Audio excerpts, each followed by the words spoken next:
నమస్కారం వార్తలకు స్వాగతం. ముందుగా ముఖ్యాంశాలు. ఎమ్మెల్యే రమణారెడ్డి ప్రెస్ మీట్, పలు అంశాలపై వివరణ.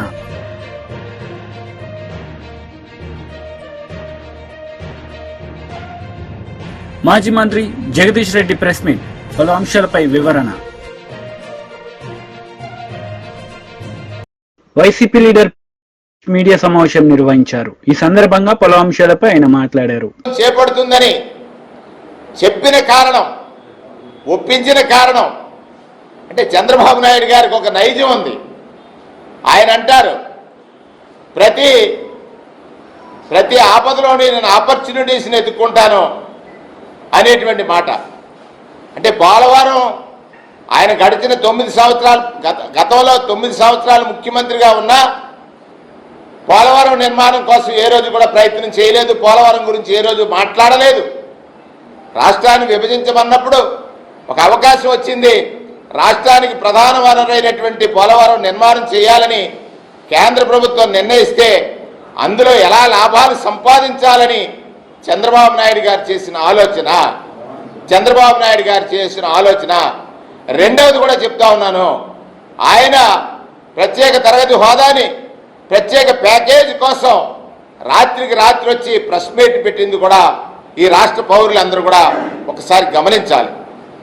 ఈ రెండింటి వల్ల, ఆయన తీసుకున్న ఈ 2 నిర్ణయాల వల్ల ఈ రాష్ట్రంలో ఉన్నటువంటి రైతులు కానీ, యువత కానీ, మహిళలు కానీ, ప్రజలు కానీ ఎంత నష్టపోయారనే విషయాన్ని ఒకసారి మీ ద్వారా రాష్ట్ర పౌరులందరూ ఆలోచన చేయమని గతానికి ఒకసారికి వెళ్ళి 2016 డిసెంబర్లో ప్రాజెక్టు పనులు ప్రారంభమైనటువంటి పనులు తనకున్నటువంటి విజనరీ అనేటువంటి చంద్రబాబు నాయుడు గారు. నవ్వాల్సింది ఏంటంటే ఆయన చాలా విజన్ ఉన్నటువంటి మనిషి. ప్రాజెక్టు నిర్మాణం ఒక ప్రోటోకాల్ ఆర్డర్స్లో జరగాల్సినటువంటి అవసరం ఉంది. ఈ ప్రాజెక్టు నిర్మాణం చేయాలంటే ముందు పునాదులు ఎలా వేయాలి? పునాదులు అంటే ఆ రోజు ఉన్నటువంటి పరిస్థితుల్లో ఎగువ కాపర్ డ్యామ్, దిగువ copper dam, diaphragm wall, spillway. అన్నిటికంటే ప్రధానమైనటువంటిది స్పిల్వే. అంటే గోదావరి నదీ ప్రవాహాన్ని ఏ విధంగా కింద వరకు వెంపాలి. మనం అడ్డుకట్ట వేసినప్పుడు ఆ అడ్డుకట్ట వేయడం ద్వారా పై ప్రాంతాలు ముంపుకు గురైతే ఆ ప్రాంత వాసులకు కలిగే కష్టాన్ని, నష్టాన్ని ఎలా పోడ్చాలనేటువంటిదో ఆలోచించాలి. ఆయన వెనువెంటనే అందులో ఎంతవరకు మనకు లాభం వస్తుంది, ఎంతవరకు మనకు ఆదాయం వస్తుంది, లేకపోతే ఎంతవరకు మనకి స్వార్థపూరితమైనటువంటి సంపాదన వస్తుందని ఆలోచించారు. కాబట్టి 3 పనులు కూడా ఒకేసారి ప్రారంభించారని సాక్షాత్ వారి మంత్రి చెప్తున్నారు. 3 పనులు కూడా అంటే కాపర్ డ్యామ్ నిర్మాణం చేపట్టే నాటికే స్పిల్వే పనులు పూర్తి అయి ఉండాలి. కాపర్ డ్యామ్ నిర్మాణం చేపట్టే నాటికే స్పిల్వే పనులు కనుక పూర్తి కాకపోతే కాపర్ డ్యామ్ నిర్మించడం వల్ల జరిగే నష్టాన్ని ఎలా పూడ్చాలనుకున్నారు? నెంబర్ 1.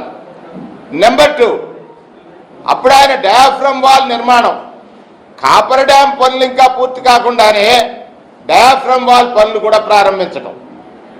డయాఫ్రమ్ వాల్ పనులు ప్రారంభించడంతో పాటే దిగువ కాపర్ డ్యామ్ పనులు కూడా ప్రారంభించడం.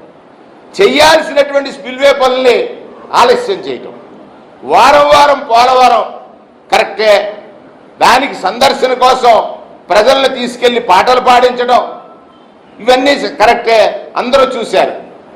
కానీ ఈ దేశ ప్రధాని, కేంద్ర ప్రభుత్వాన్ని నడుపుతున్నటువంటి ప్రధాని ఆనాడు ఈ రాష్ట్రానికి వచ్చి చేసిన కామెంట్స్ కూడా మనం చూసాం. పోలవరం ఒక ఏటీఎం మాదిరిగా చంద్రబాబు నాయుడికి ఉందనేటువంటి మాట చెప్పారు. అంటే 5 సంవత్సరాల కాలంలో టీడీపీ లీడర్ మీడియా సమావేశం నిర్వహించారు. ఈ సందర్భంగా పలు అంశాలపై ఆయన మాట్లాడారు. ప్రాజెక్టులో మాకు కూడా తెలియని విషయాలను కూడా ఎప్పటికప్పుడు అధికారుల నుండి తెలుసుకుంటూ స్టడీ చేస్తూ ఉంటే వెలుగొండ ప్రాజెక్టు గురించి, ఎందుకంటే మేము కూడా కొంత ప్రయారిటీ చంద్రబాబు నాయుడు గారు కూడా తీసుకోవడం జరిగింది. ఏదైతే అటు ఉత్తరాంధ్రకు సంబంధించినటువంటి సుజల స్రవంతికి కానీ, పోలవరంకు సంబంధించినటువంటి లెఫ్ట్ కెనాల్ కానీ, అదేవిధంగా ఏదైతే చింతలపూడికి సంబంధించి కానీ అట్లాగనే వెలిగొండ కూడా అందరినివో ఇట్లా ఏదైతే కొంత వెనుకబడినటువంటి ప్రాంతాలు ఏవైతే ఉన్నాయో అటువంటి ప్రాంతాలకి మనం ఫస్ట్ ప్రయారిటీగా మనం ఇమీడియట్లీ క్లియర్ చేయాలనేటువంటి ఎన్డీఏ ప్రభుత్వ ఆలోచన ప్రకారం మొన్న వెలిగొండకు సంబంధించి మేము కూడా అధికారులతో రివ్యూ చేసినప్పుడు ఈ విషయాలన్నీ కూడా మా దృష్టిలోకి రావడం, అందులో కూడా పర్టికులర్గా ఇంకా మనం ఇప్పుడు ఈ వెలిగొండను ఇమ్మీడియట్లీ ఆ బ్యాలెన్స్ వర్క్లు పూర్తి చేసి ఆ యొక్క సాగునీరు త్రాగునీరు అందించాలని అంటే ఇంకా ఎంత మనం ఖర్చు పెట్టాలని చూస్తే వాళ్ళు చాలా క్లియర్గా ఏదైతే ఆ హెడ్ రెగ్యులేటర్కి సంబంధించిన పనులు కానీ ఆ మొదటి రెండవ టన్నెల్కి సంబంధించినటువంటి లైనింగ్ పనుల నిమిత్తం కానీ ఏదైతే ఫీడర్ కెనాల్కు సంబంధించి స్ట్రక్చర్ అండ్ లైనింగ్ పనుల నిమిత్తం కానీ ఈ వెలిగొండ ప్రాజెక్టు నిర్వాసితులకు సంబంధించి R&R కానీ దీనికి సంబంధించి స్టేజ్ 1 1422 కోట్లు, స్టేజ్ 2 కింద 2157 కోట్లు, ఏదైతే ఈ ఫీడర్ కెనాల్ లైనింగ్ కోసం 400 కోట్లు, అంటే దగ్గర 4000 కోట్ల రూపాయలు పూర్తి స్థాయిలో ఈ వెలిగొండ ప్రాజెక్టుకి మనం నిధులు మంజూరు చేస్తే దీన్ని పూర్తి చేయడానికి యుద్ధ ప్రాతిపదికన చేస్తే 2 సంవత్సరాల సమయం పడుతుందని మొన్న అధికారులు నాకు ఇచ్చినటువంటి అంచనా.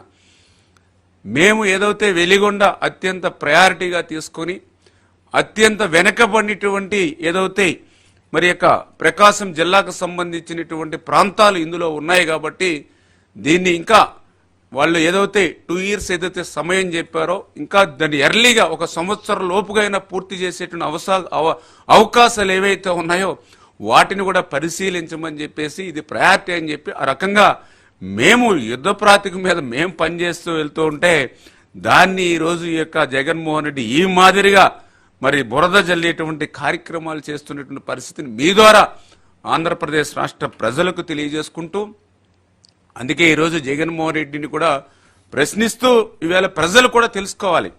ఎందుకంటే ఈవేళ జగన్మోహన్ రెడ్డికి కానీ ఈవేళ వైఎస్ఆర్సీపీ పార్టీకి కానీ అసలు ఇరిగేషన్ శాఖ గురించి కానీ ఇరిగేషన్ ప్రాజెక్టుల గురించి కానీ మాట్లాడేటువంటి అర్హత మీకు లేదు. ఎందుకంటే మీ యొక్క హయాంలో ఇరిగేషన్ శాఖ విధ్వంసానికి అటు పోలవరం దగ్గర నుంచి ఆంధ్రప్రదేశ్ రాష్ట్రంలో నుండి ప్రతి ప్రాజెక్టు, ప్రతి రిజర్వాయరు, ప్రతి చెక్ డ్యాము, మరి ప్రతి ట్యాంకు కూడా విధ్వంసానికి గురయ్యి 5 సంవత్సరాల్లో 5 రూపాయల మెయింటెనెన్స్ లేక 20 సంవత్సరాలు వెనక్కి ఇరిగేషన్ శాఖ మీ హయాంలో పోయినటువంటి పరిస్థితి. దాన్ని ఏదో నేను ఈవేళ ఒక మంత్రిగా చెప్పట్లా, లెక్కలు చెప్తూ ఉన్నాయి, బడ్జెట్ లెక్కలు. ఆ రోజు 2014-2019 5 సంవత్సరాల తెలుగుదేశం ప్రభుత్వంలో ఆ రోజు మాకున్నటువంటి బడ్జెట్ 5 సంవత్సరాల్లో 7 లక్షల కోట్లు. 5 సంవత్సరాల మా 7 లక్షల కోట్ల బడ్జెట్లో ఇరిగేషన్ శాఖకి ఎంత పెట్టామనంటే ఆ రోజు 68,000 కోట్లు. మరి నువ్వు 2019-2024 నీ 5 సంవత్సరాల్లో నీ మొత్తం బడ్జెట్ 12 లక్షల కోట్లు అవుతే ఆ 12 లక్షల కోట్లలో నువ్వు పెట్టింది ఎంత ఇరిగేషన్ శాఖకి? 32,000 కోట్లు. ఆ 32,000 కోట్లలో కూడా సగం నీ అవినీతికే పోయింది. పైపెచ్చు పెట్టడం అయితే 32,000 కోట్లు పెట్టాడు కానీ అందులో ఖర్చు పెట్టింది మళ్ళీ 19,000 కోట్లు. అక్షరాల కేవలం 19,000 కోట్లు. సిగ్గుందా అని చెప్పి అడుగుతున్నా మీకు మాట్లాడడానికి. 7 లక్షల కోట్ల బడ్జెట్ ఉంటే 68,000 కోట్లు పెట్టాం. అది ఇరిగేషన్ ప్రాజెక్టుల మీద తెలుగుదేశం ప్రభుత్వానికి ఉన్నటువంటి చిత్తశుద్ధి. నీకు 12 లక్షల కోట్ల బడ్జెట్ ఉంటే మేం పెట్టిందని డబల్ చేయవలసి నువ్వు మరి దాంట్లో సగం చేసి మళ్ళీ ఆ సగంలో సగం కూడా ఖర్చు పెట్టినటువంటి మీకు. బీజేపీ లీడర్ మీడియా సమావేశం నిర్వహించారు. ఈ సందర్భంగా పలు అంశాలపై ఆయన మాట్లాడారు. ఇప్పుడున్న ముఖ్యమంత్రి అప్పుడు 2004లో మంత్రిగా ఉన్నటువంటి 2004లో ఎమ్మెల్యేగా గెలిచినటువంటి వ్యక్తి ఇవాళ ఎవరి ఇండ్లు గులగొడుతున్నారు?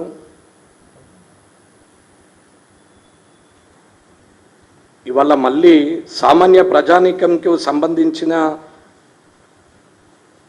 ఇండ్లనే గులగొడుతుంటే ఎలా చేస్తాం? రానున్న కాలంలో మరి హైదరాబాద్లో ఇల్లు కొనాలి అని అంటే భయపడే పరిస్థితికి క్రియేట్ చేస్తున్నారా, లేక తప్పును అరికట్టే పరిస్థితిని క్రియేట్ చేస్తున్నారా అనేది అర్థం కావట్లేదు. సామాన్య ప్రజలందరూ కూడా ఇబ్బంది పడతారు. సరే, హైదరాబాద్లో హైడ్రా పెట్టే ముందు ఏదో కొత్తగా పెట్టింది అనేది ఏం లేదు. అంతకుముందు ఎన్విరాన్మెంట్ అండ్ డిజాస్టర్ ఏదైతే ఉందో దాని ఈవీ అండ్ డిఎం అనేది డిపార్ట్మెంట్కి రంగనాథ్ గారు కమిషనర్గా ఉన్నారు. దాన్నే మార్పుగా జూలై 1 నాడు మాట్లాడారు, జూలై 2 నాడు ఇంప్లిమెంట్ చేసిరు 2024. దానికి కమిషనర్గా రంగనాథ్ గారు వచ్చారు. ఇప్పుడున్న మేయర్ గారు అప్పుడు ఉన్నారు. ఇప్పుడున్న అధికారులు గత 10 సంవత్సరాలుగా అదే హెచ్ఎండిఏలో ఇక్కడిదిక్కడనే తిరుగుతున్నారు. ఇవాళ గ్రోత్ కారిడార్ అని చేసినటువంటి దాంట్లో మున్సిపాలిటీలో ఉన్న అధికారులు ఈ గ్రోత్ కారిడార్లోనే తిరుగుతున్నారు. సుమారు 2000 కిలోమీటర్ల చదరపు కిలోమీటర్లలో ఉన్నటువంటి హెచ్ఎండిఏని ఇవాళ మరి అప్రూవల్స్ ఏ నెంగల్లో వచ్చినాయి, ఎక్కడి నుండి వచ్చినాయి అనేది ఒక్కసారి ఆలోచించాల. అట్లాగే కనీసము హెచ్ఎండిఏ వారు ఇచ్చిన నివేదిక 2010లో సుమారు 7000 చెరువులు ఉన్నాయని చెప్పిన దానికి వెళ్ళి 500 చెరువులకు తీసుకొచ్చేసారు. 2018లో మళ్ళీ ఒకసారి రీసర్వే చేస్తే 500 చెరువులు కాస్త 169 చెరువులుగా మారిపోయినాయి. మరి ఈరోజు ఎన్ని చెరువులు ఉన్నాయనేది ఒక్కసారి రేవంత్ రెడ్డి గారు చెప్పాల. రాత్రికి రాత్రి ఆ దొర తీసుకున్న నిర్ణయాలు 10 సంవత్సరాలు ప్రజలను అతలాకుతం చేస్తే ఇవాళ ఈ రెడ్డి గారు తీసుకునే రాత్రికి రాత్రి నిర్ణయాలతోని మళ్ళీ బలయ్యేది ప్రజలేనా అనేది ఒక ప్రశ్న. ప్రభుత్వము గత ప్రభుత్వం తప్పు చేసింది అని చెప్పడానికి ప్రజలను బలిపెట్టే కన్నా, పార్టీల పరంగా దూషణలు చేసే కన్నా ఇవాళ వీరు తప్పిదాన్ని అరికట్టేందుకు పర్మనెంట్ సొల్యూషన్స్ చేయాల్సింది పోయి ఇవాళ వితౌట్ నోటీసులు రాత్రికి రాత్రి తీసుకెళ్ళకుండా గులగొడుతూ పోతున్నారు. ఇవాళ ఒక అపార్ట్మెంటు బిల్డర్ అమ్మేసిండు, మొన్నటికి మొన్న గులగొట్టింది.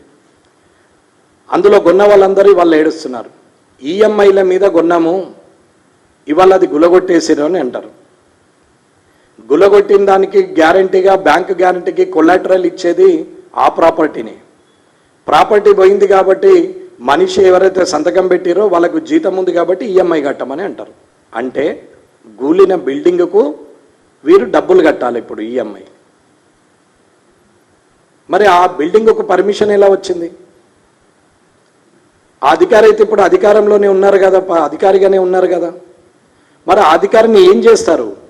ఇల్లు గులగొట్టడమే ప్రథమమా, లేకుంటే అధికారి తప్పిదంగా ఇచ్చినటువంటి డాక్యుమెంటేషన్ ప్రకారంగా ఆయన సస్పెన్షన్ చేస్తారా, జైల్లో పెడతారా, ఏం చేస్తారు? డబ్బులు తీసుకొని పర్మిషన్ ఇచ్చినటువంటి అధికారిని ఏమీ చేయరా? ఆ రెవెన్యూ రికార్డ్స్ సబ్మిట్ చేసిన రెవెన్యూకు సంబంధించిన ఎంఆర్ఓ కావచ్చు, ఆర్డీఓ కావచ్చు, జాయింట్ కలెక్టర్ కావచ్చు, కలెక్టర్ కావచ్చు, ఐఏఎస్లు వీళ్ళని ఏమి చేయరా? ఈ డాక్యుమెంట్లను అడ్డంగా పెట్టుకొని స్టాంపు ఎస్ఆర్ఓల సబ్ రిజిస్టార్ ఆఫీస్లో డబ్బులు తీసుకుని రిజిస్ట్రేషన్ చేసిన ఎస్ఆర్ఓ మీద ఎలాంటి యాక్షన్ ఉండదా? దీనికి ఫైర్ పర్మిషన్ ఇచ్చినటువంటి ఫైర్ డిపార్ట్మెంట్ అధికారి మీద యాక్షన్ ఉండదా? దీనికి పర్మిషన్ ఇచ్చినటువంటి ఎన్విరాన్మెంట్ డిపార్ట్మెంట్ వారి పర్మిషన్ ఉండదా?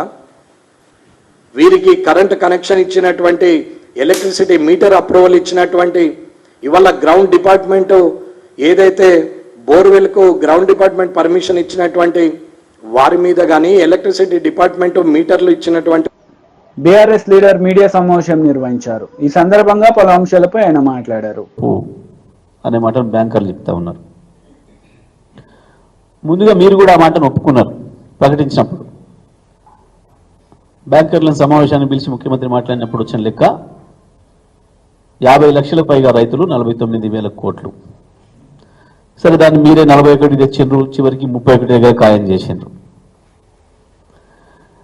నేను ఇప్పుడు ప్రభుత్వాన్ని డిమాండ్ చేస్తా ఉన్నా, మీరు ఇప్పటి వరకు కూడా రైతుల సంఖ్య ఇంత అని స్పష్టంగా చెప్పడం లేదు. నిన్న ఉత్తమ్ కుమార్ రెడ్డి గారు ఇచ్చిన దాన్ని బట్టి 22,37,000 మందికి ఏమో మాఫీ చేసినాం, ఇంకా 17,13,000 మందికి బాకీ ఉన్నాం. 31,000 కోట్ల రూపాయలు పూర్తిగా మేము చేయడానికి సిద్ధంగా ఉన్నాం అనే మాట చెప్తున్నారు. దీన్ని ఏ తేదీ లోపల పూర్తి చేస్తారో ప్రభుత్వం వెంటనే ప్రకటించాలి స్పష్టంగా. మేము రైతుల తరఫున డిమాండ్ చేస్తూ ఉన్నాం. రైతులు ఆందోళనలో ఉన్నారు. మీరు ఇచ్చిన ఆదేశాలు అస్పష్టంగా ఉన్నాయి. ఎక్కడికి వెళ్ళి మొదలుపెట్టుకోవాలి అనే విషయంలో ఒక్క మంత్రి ఒక స్టేట్మెంట్ సరిగా ఇవ్వడం లేదు. తలా ఒక మాట మాట్లాడుతున్నారు. వ్యవసాయ శాఖ మంత్రి ఒక మాట మాట్లాడుతున్నాడు, ఆర్థిక శాఖ మంత్రి ఒక మాట మాట్లాడుతున్నాడు, ఇతర మంత్రులు ఇంకో మాట చెప్తున్నారు. ఆఖరి ముఖ్యమంత్రి ఏమో అయిపోయిందని డాన్స్ చేసేస్తున్నాడు. ముఖ్యమంత్రి ఏకంగా సభ పెట్టి డాన్స్ చేసేసిండు. అయిపోయింది. ఇప్పుడు చెప్పాలి ముఖ్యమంత్రి, ముక్కు నువ్వు రాస్తావా, రాజీనామా నువ్వు చేస్తావా, మేం చేయాలి, మా నాయకులు చేయాలి. ఒక సభ పెట్టుకొని సభలో ఇన్ని పచ్చబద్దాలు మాట్లాడుతూ, నోటికొచ్చిన బూతులు మాట్లాడుతూ, నువ్వు చేసిన ప్రహసనం ఇవాళ ఉత్తమ్ కుమార్ రెడ్డి గారి స్టేట్మెంట్తో స్పష్టంగా తేలిపోయింది. ముఖ్యమంత్రి చెప్పింది అక్షరం పచ్చి అబద్ధం అనే మాట. రాజీనామా చేయమని హరీష్ గారిని డిమాండ్ చేసినాం. నువ్వు చేస్తావా ఇప్పుడు, లేదా క్షమాపణలు చెప్తావా, చెంపలు వేసుకుంటావా? తెలంగాణ రైతాంగాన్ని మోసం చేసినందుకు మొత్తం అయిపోయింది, అందరూ చేసేసినా అని చెప్పినావు. నీ లెక్క ప్రకారమే ఇవాళ ఇంకా 17,13,000 మందికి నువ్వు ఇవ్వకపోయినా ఇచ్చినా అని చెప్పినందుకు నువ్వు చెంపలు వేయాలి, చెంపలు వేసుకోవాలి, నువ్వు క్షమాపణ చెప్పాలి ముఖ్యమంత్రి. అది చేయడమే కాదు, వెంటనే ఏ తేదీ లోపల ఈ 17,13,000 మందికి కూడా రుణమాఫీ చేస్తారో వెంటనే ప్రకటించాలి ప్రభుత్వం. ఒకరేం బ్యాంకు పోమంటున్నారు, ఒకరేం వ్యవసాయ శాఖ అధికారి దగ్గర పోమంటున్నారు, ఇంకోరేం మీ సొసైటీ పోమంటున్నారు. అసలు ఎక్కడికి పోవాలి రైతులు? ఒకరే కలెక్టర్ గారికి పోమని అంటారు. ఒక్కొక్క మంత్రి తల ఒక తీరుగా రైతుల్ని గందరగోళపరుస్తున్నారు. మీ చేసిన తప్పులకు రైతులను బలి చేసే ప్రయత్నం చేస్తున్నారు. ఇప్పటికైనా ప్రభుత్వం ఒక స్పష్టమైన ప్రకటన చేయాలి. మొత్తం రైతుల సంఖ్య, మీరు చేయదలుచుకున్న రైతుల సంఖ్య, దానికి సరిపోయే డబ్బులు ఏ తేదీ లోపల అమలు చేస్తారో, బ్యాంకు ఖాతాలో డబ్బులు, రైతుల ఖాతాల్లో డబ్బులు వేస్తారో ప్రభుత్వమే స్పష్టంగా చెప్పాలి. రైతుల రోడ్ల మీద తిరగమని, బ్యాంకుల దగ్గర పోమని, బ్యాంక్ అధికారులకు రైతులకు గొడవలు అవుతున్నాయి, వ్యవసాయ అధికారులకు రైతులకు గొడవలు అవుతున్నాయి. మా దగ్గర ఏం లేదు పొమ్మంటున్నారు వాళ్ళు. స్వయంగా నేనే మాట్లాడిన వ్యవసాయ శాఖ అధికారులతో. పాపం చిన్న ఉద్యోగస్తులు, సార్ మాకేం తెలుసు సార్, మేమేం చేయాలి సార్, అసహాయంగా మాట్లాడుతున్నారు పాపం. కాంగ్రెస్ నేతలు మీడియా సమావేశం నిర్వహించారు. ఈ సందర్భంగా పలు అంశాలపై వారు మాట్లాడారు. నువ్వు స్టాచ్యూ తీసేస్తా అంటున్నావు.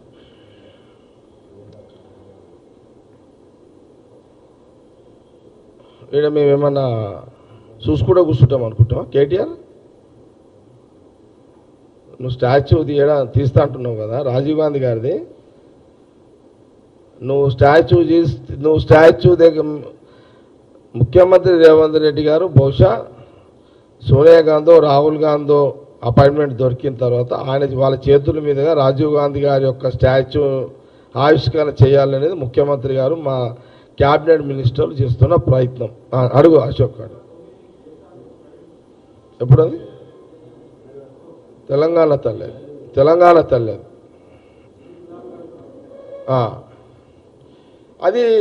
ఇక మేమేమంటున్నామంటే ముఖ్యమంత్రి రేవంత్ రెడ్డి గారు, మా మినిస్టర్లు, కాంగ్రెస్ పార్టీ రాజీవ్ గాంధీ స్టాచ్యూ ఆవిష్కరణ సోనియా గాంధీ రాహుల్ గాంధీ చేతుల మీదుగా త్వరలో ముఖ్యమంత్రి గారు డిసైడ్ చేసి డేట్ డిక్లేర్ చేయడం జరుగుతుంది. అది ఆవిష్కరణ జరుగుతుంది.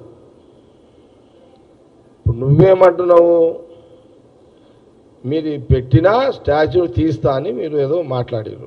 ఈరోజు 2 రకాల స్టేట్మెంట్లు వచ్చినాయి. నిన్న స్టేట్ మీద మాట్లాడుతున్నా. నేను ఇంకా మొత్తం రాలే, ఇంకా మెల్లమెల్లంగా వస్తా, స్టెప్ బై స్టెప్ వస్తా, తొందర ఏం లేదు. ఇప్పుడు నిన్న స్టేట్ మీద మాట్లాడుతున్నాం.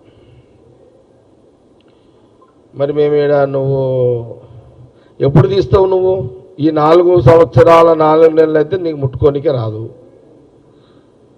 నీకు అంత దమ్ము అంత ఆ ధైర్యము నీకు లేదు, ఆ దమ్ము నీకు లేదు. అంటే నెక్స్ట్ అంటే మీ గవర్నమెంట్ వస్తుందేమో అని ఆశాభావంతో అప్పుడు తీసేస్తా అని నువ్వేదో మాటలు చెప్పినావు. తెలంగాణ ప్రజలు మీ కేసీఆర్ బీఆర్ఎస్ గవర్నమెంట్ని ఎట్టి పరిస్థితిలో వచ్చే 5 ఏళ్లలో కూడా అవకాశం ఇవ్వరు. తెలంగాణ ప్రజలు స్వేచ్ఛగా, ప్రశాంతంగా, హాయిగా, హ్యాపీగా, సంతోషంగా జీవించాలి, నిద్రించాలి, స్వేచ్ఛగా బ్రతకాలి, స్వతంత్రంగా జీవించాలి అని తెలంగాణ ప్రజలు కోరుకుంటున్న క్రమంలో వచ్చే 5 ఏళ్ళు కూడా కాంగ్రెస్ పార్టీ గవర్నమెంటే ఉంచుతారు తెలంగాణ ప్రజలు. మా కాంగ్రెస్ పార్టీ విశ్వాసం. నీకు ఛాయిస్ లేదు, ఇక నో ఛాయిస్.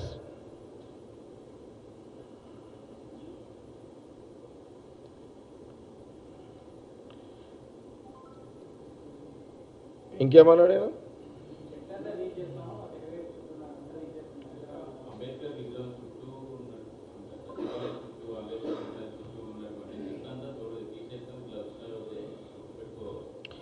కేటీఆర్ ఇప్పుడు నువ్వేమో మా ముఖ్యమంత్రి రేవంత్ రెడ్డినేమో ఏమన్నావు? Chief minister. నువ్వేదో మాట్లాడుతున్నావు. నువ్వు నీ మాటలు చీఫ్ లిక్కర్ తీరు. నేను ఈ మాటలు కేటీఆర్ మాటలన్నీ కూడా చీఫ్ లిక్కర్ దాగినోడు మాట్లాడుతాడు చూడు, అట్లా మాట్లాడుతున్నాడు.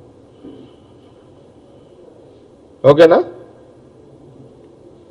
టీడీపీ లీడర్ మీడియా సమావేశం నిర్వహించారు. ఈ సందర్భంగా పలు అంశాలపై ఆమె మాట్లాడారు. 15 మంది కడుపు నొప్పి వచ్చి వాంతులు విరోచనాలు అయితే కూడా ఏ రోజు మీరు పట్టించుకోవాలా? ఇది ఎప్పుడు జరిగింది? 27/11/2022లో జరిగింది. పశ్చిమ గోదావరి జిల్లాలో 21 మంది ప్రాథమిక మండల పరిషత్ ఏది పాలకోడేరులో నెంబర్ 1 మండల పరిషత్ ప్రాథమిక పాఠశాలలో 21 మంది మరి ఫుడ్ పాయిజన్ కి గురైతే ఒక్కళ్ళను కూడా పట్టించుకున్న పరిస్థితి లేదు. ఇది మేము సాక్ష్యాలతో సహా చెప్పగలుగుతాం. ఈనాడులో వచ్చింది. తర్వాత 31/1/2023 160 మంది విద్యార్థులు సకాలంలో చికిత్స లేక కలుషిత ఆహారంతో విలవిల్లాడిపోయారు. దీని మీద ఏం సమాధానం చెప్తా? అలాగే మధ్యాహ్న భోజనం వికటించి 38 మంది అస్వస్థతకి గురయ్యారు. ఇది పార్వతీపురం మన్యం జిల్లాలో జరిగింది. దీనికి ఏం సమాధానం చెప్తా?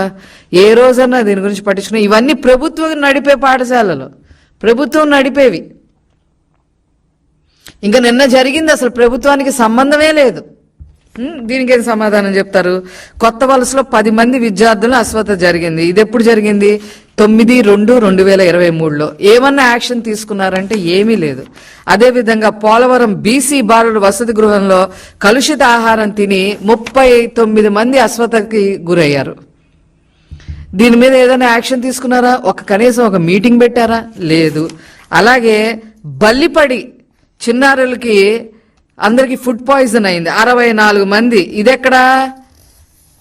ఇదెక్కడా మీ జేబులో మనిషి? మదనపల్లిలో జరిగిందమ్మా. ఏ రోజున యాక్షన్ తీసుకున్నారా జగన్మోహన్ రెడ్డి గారు? అదేవిధంగా ఇక అనంతపురం వాళ్ళు నేను రాయలసీమ బిడ్డని నేను పదే చెప్పుకునే ఈ జగన్మోహన్ రెడ్డి నేను సూటిగా అడుగుతున్నా. అనంతపురం లేడీస్ హాస్టల్ ఉంది.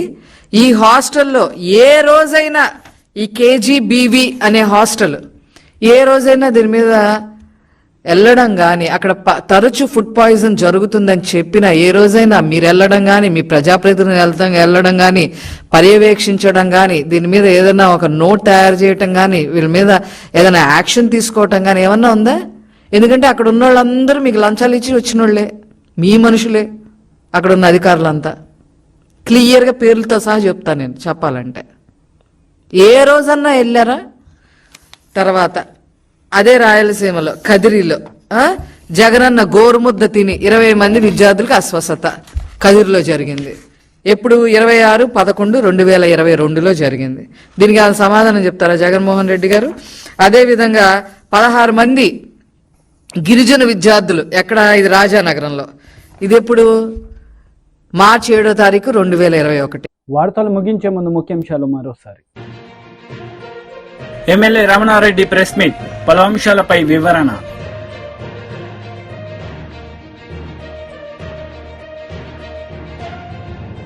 మాజీ మంత్రి జగదీష్ రెడ్డి ప్రెస్ మీట్, పలు అంశాలపై వివరణ. ఈ వార్తలు ఇంతటితో సమాప్తం. తిరిగి ప్రసారమయ్యే వార్తల్లో మళ్ళీ కలుద్దాం. అంతవరకు సెలవు. నమస్తే.